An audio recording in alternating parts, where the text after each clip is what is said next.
আসসালামু আলাইকুম।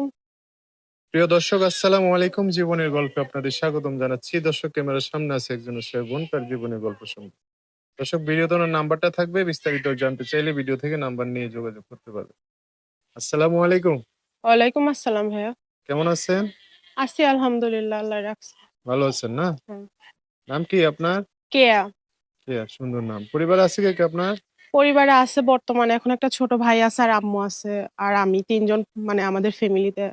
আর আব্বু অনেক ছোট থাকতে ফালাই থুয়ে চলে গেছে।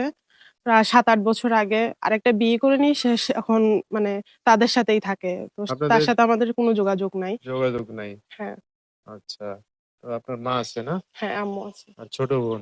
হ্যাঁ, ছোট একটা ভাই আছে। ভাই ভাই থাকেন কই আপনারা? থাকি সাভার, রূপনগর। বাড়িঘর আছে? বাড়িঘর এখানে নাই। বাড়ি আমাদের দেশের বাড়ি আমার দাদু বাসা হলো রাজশাহীতে। ঘর বাড়ি নাই না? না এখানে নাই ভাই। মানে একটা বাসায় কাজ করি, একটা বাচ্চার দেখাশোনা করি। আম্মু আগে গার্মেন্টস করতো। হ্যাঁ। কিছুদিন ধরে আম্মু অসুস্থ, যার জন্য আম্মু আর গার্মেন্টস করতে পারে না। আমি এখন কোনোমতে সংসারটা চালাইতেছি ভাইয়া। ৫,০০০ টাকা বেতন পাই। হুম। ৫,০০০ টাকায় তো আর সংসার চলে না, বুঝেনি তো। এর জন্য অনেক আশা চায়। আচ্ছা, পড়াশোনা করছেন একটু? পড়াশোনা 6 পর্যন্ত করছিলাম, পরে আর করতে পারি নাই ভাইয়া। আম্মু অভাবের জন্য আর করাইতে পারিনি। আচ্ছা, ছোট ভাই কি করে? ছোট ভাইটা এখন কিছু করাইতে পারতেছি না। কারণ বললাম না ৫,০০০ টাকা বেতন পাই। ৫,০০০ টাকায় তো সংসারই চলে। মানুষের কাছ থেকে ঋণ-টিন করে কোনমতো মানে সংসারটা চালাইতেছি ১ মাস ধরে। ও, তো এর আপনার জন্য আম্মু মানে আগে কাজ করতো না? হুম? আপনার মা আগে কাজ হ্যাঁ, করতো? আম্মু আগে গার্মেন্টস এ কাজ করতো, সেলাই মেশিন এর। তো এখন আমিও সেলাই মেশিন এর কাজ জানি, আম্মুর কাছ থেকে শিখছি। কিন্তু অভাবের জন্য একটা মেশিন এ এখন প্রতিবেদনে কি জন্য আসছেন? প্রতিবেদনে আসছে একটা ভালো জীবন সঙ্গীর আশায়, একটা মনের মানুষের আশায়। একটা মনের মানুষ। আপনার বাড়ি তো হচ্ছে কোথায় বলেন, যশোর না? হুম? আপনার বাড়ি কোথায় বলছেন, যশোর? রাজশাহী, রাজশাহী। রাজশাহী। মানুষরা তো সারা বিশ্বে থাকে, বাংলাদেশেও থাকে, হ্যাঁ। হুম।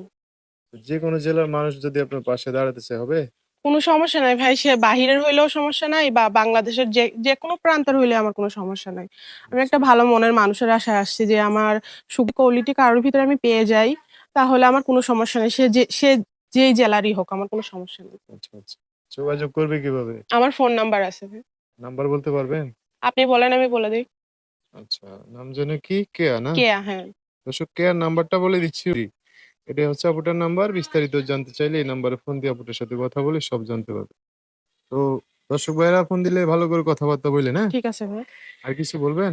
এটাই বলতে চাই যে একটা ভালো জীবন সঙ্গীর আশায় আসছি, তো ভালো মন নিয়ে আমার কাছে আইসেন। আমার আচ্ছা জাস্ট আচ্ছা। একটু পাশে থাকবেন।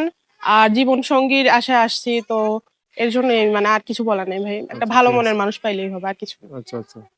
দর্শক, আজকের ভিডিও পর্যন্তই। দেখা হবে নতুন কোনো ভিডিওতে। সবাই ভালো থাকবেন। আল্লাহ হাফেজ। আসসালামু আলাইকুম।